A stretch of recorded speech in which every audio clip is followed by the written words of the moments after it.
Amos.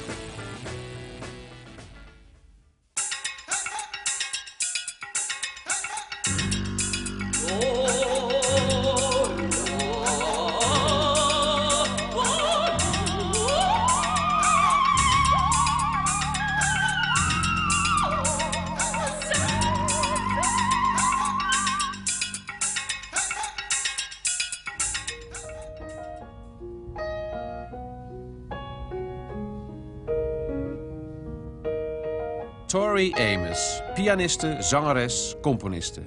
Groeide ooit op als de kleine vrouwelijke Mozart van een provinciestadje in de Amerikaanse staat North Carolina. Nu, een kleine 30 jaar later, woont ze in Londen en zit ze in de pop. Vorig jaar debuteerde ze verrassend met de cd Little Earthquakes. Snow can wait, I forgot my mittens.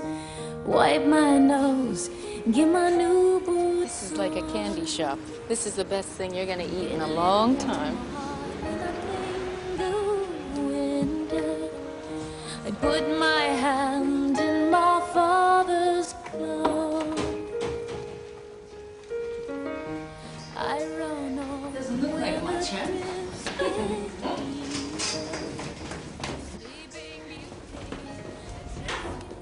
This is where all the newborn pianos are. This one.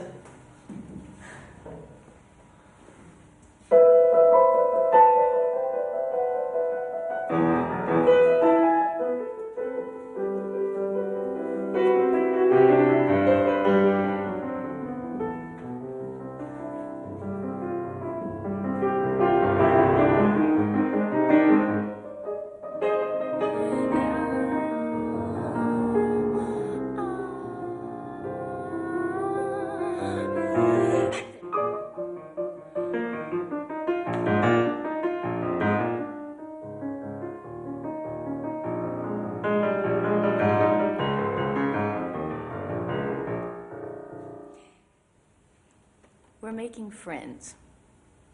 That's how you make friends.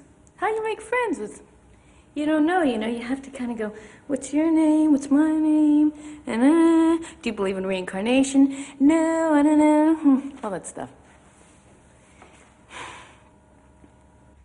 And there's magic down here. This is, to me, pianos are real things, real beings.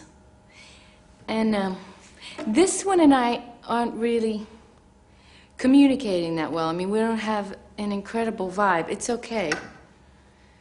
It's like you're not gonna date every guy you meet. That doesn't mean you can't, like, have a cup of coffee with him or something. We understand that, it's not a marriage. These are my friends. And I'm their friend, and I think that most pianists will tell you that. It's, Jesus, if I saw somebody destroying a piano, I'd fucking murder them. Wouldn't think twice. Just defending the life of your best friend. And I will never need umbrellas in the rain. I'll wake up in strawberry It's like an ice cream shop. Serious problems in this store. This is... Where can we go? Down to the studios? Yeah. If you just go round down the stairs to the bottom and turn left. Thank you. and the atrocities of school I can't forgive. The Harry round up This way? Yes. C'est studio number 2. Can we go? time to be a ghost. Ooh, every day we're getting closer. The sun is getting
musicians. Moi, je m'appelle Tori, et toi?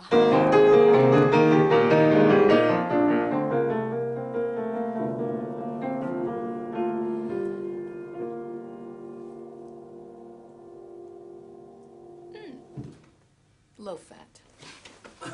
Low fat. Low fat. Let's go upstairs and play those.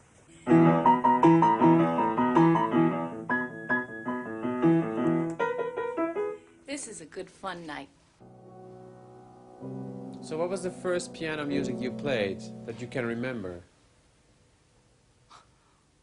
Holy, holy, holy, Lord God Almighty. Early in the morning, our star shall rise to thee. Holy, church music. I played everything in C then. Yeah. I played everything in C, so... Go home when the wind comes sailing down the plain, and the da-da-da, Oklahoma, da-da-da-da-da-da-da, every night my honey love and I sit alone and talk and watch the hawk making lazy circles in the sky. Oh, you know. Which musical is that from? Oklahoma. How about Mozart? You played Mozart too, didn't you? Oh, yeah, all that stuff. Yeah? Yeah.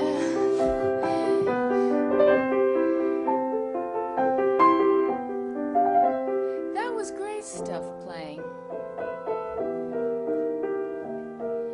But everybody was playing it really well, but nobody was...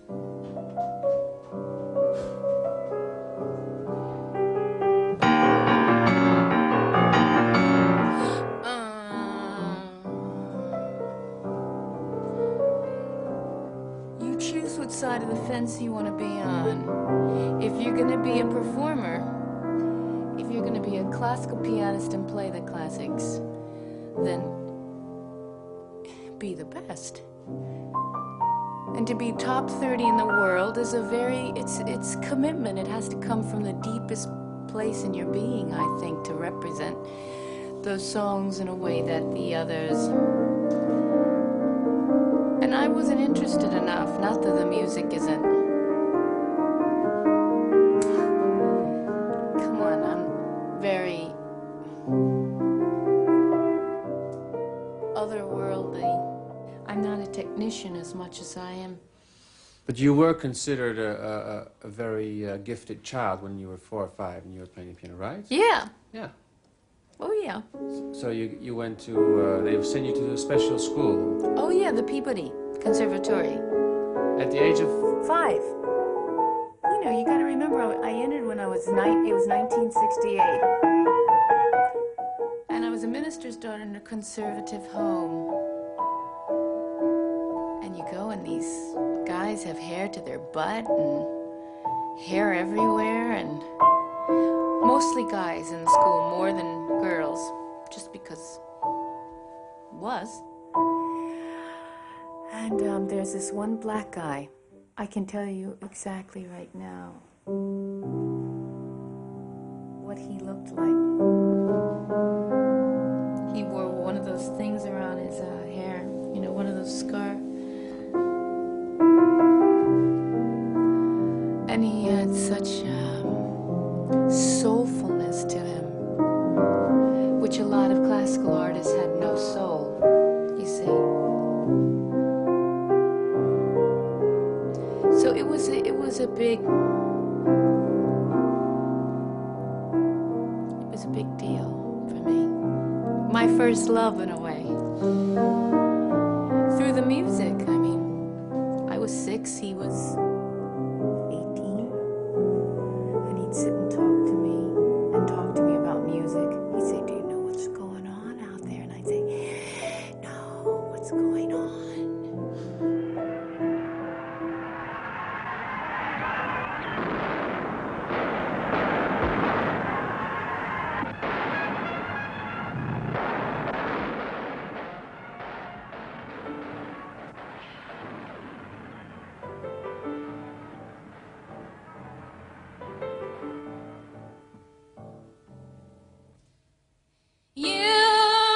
need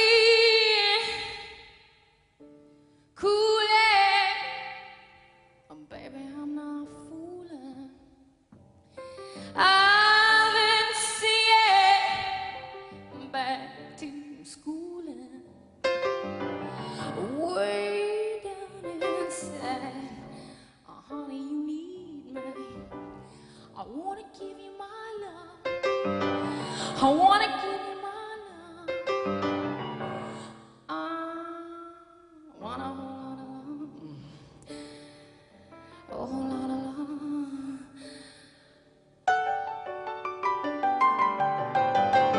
You've been learning, baby, I've been learning all those good times, baby, baby, baby, baby, baby, baby, baby, baby, baby.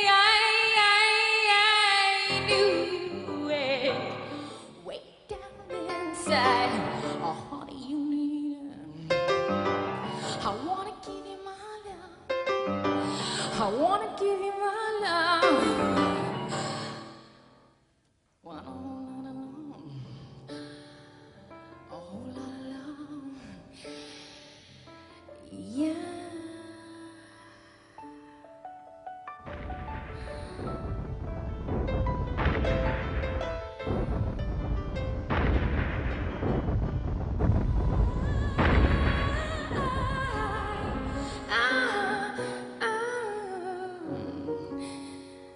Looking for a savior in these dirty streets. Looking for a savior beneath these dirty sheets. I've been raising up my hands, drop another nail in. With those angels, when you need them, why do it?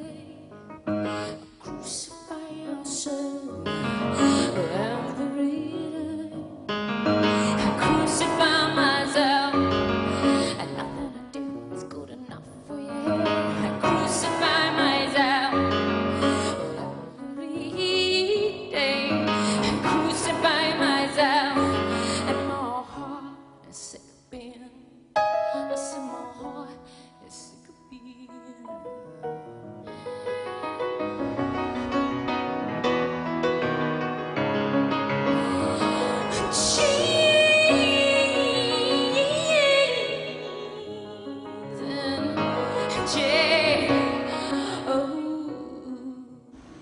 There hasn't been independence for women that we've known in Christian culture. There hasn't been independence for women.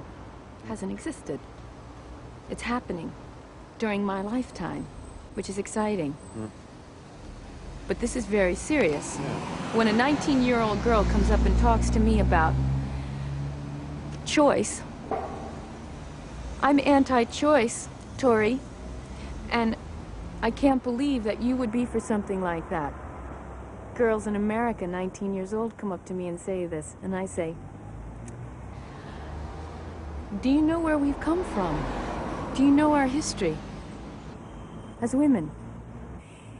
It was put in our mind and taught through history, if we really look and read history, that we are the daughters of Eve and sinful creatures. And, you know, any woman that had sex before she was married was defiled. We weren't decent goods. We couldn't be traded so that the papas and the men could, you know, secure all these alliances. It's very involved, that. But what it did is it made us feel shameful, or made us really feel, okay, if that's how it is, then pay for it, honey, and you pay big.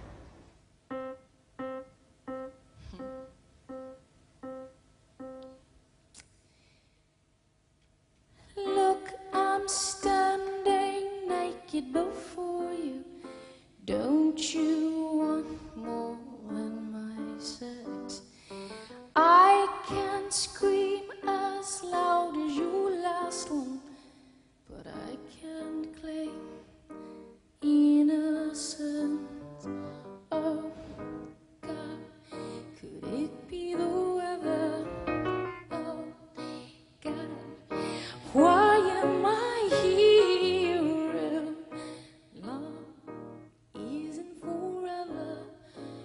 it's not the weather. Hand me my leather. I could just pretend that you love me. The night would lose all sense of fear. But what do I need you to love me when you can't hold what I hold here? Oh, God, could it be the weather? Oh, God, why am I here? Love isn't forever, and it's not the weather.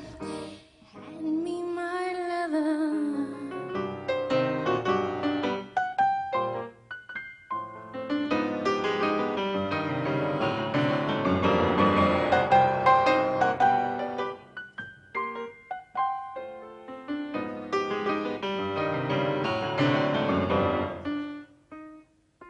I almost ran over an angel.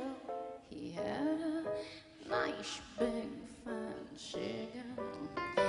Innocent, he said, you're all on you. So if you jump, you best jump far. Oh, God, could it be the weather? Oh, God, why am I here? Love isn't forever, and it's not the weather. Oh, God, could it be the weather? Oh, God, it's so very clear. Love isn't forever, and it's not the weather. Hand me my leather. Ya-da-da-da-da-da. Ya-da-da-da-da-da. Ya-da.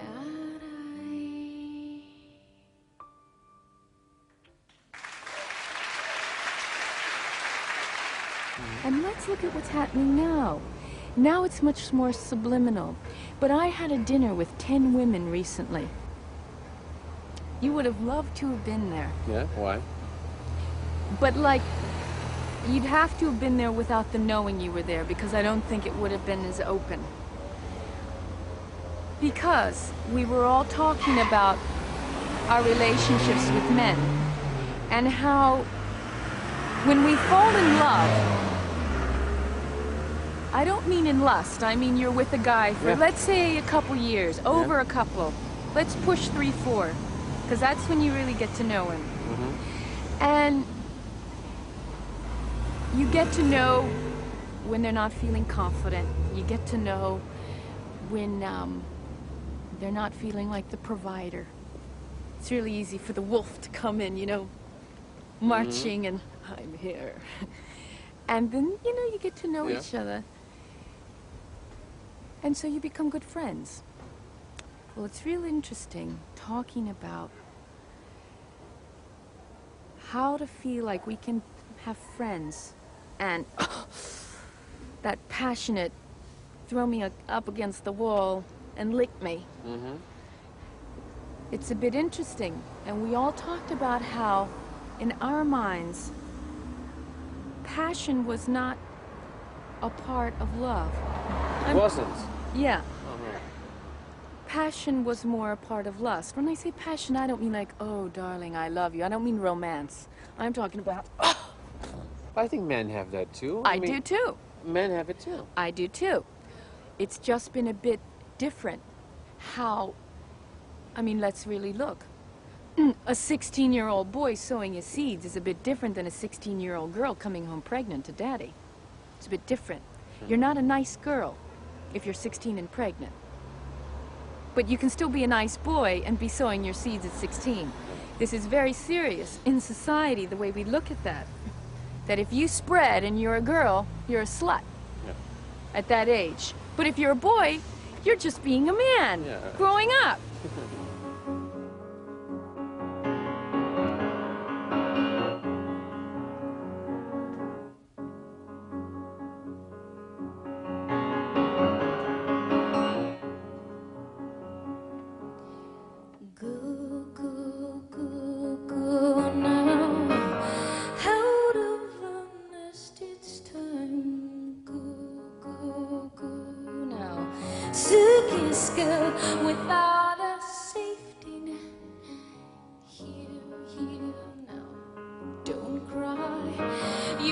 raised your hand for the assignment. Tuck those ribbons under your helmet. Be a good soldier.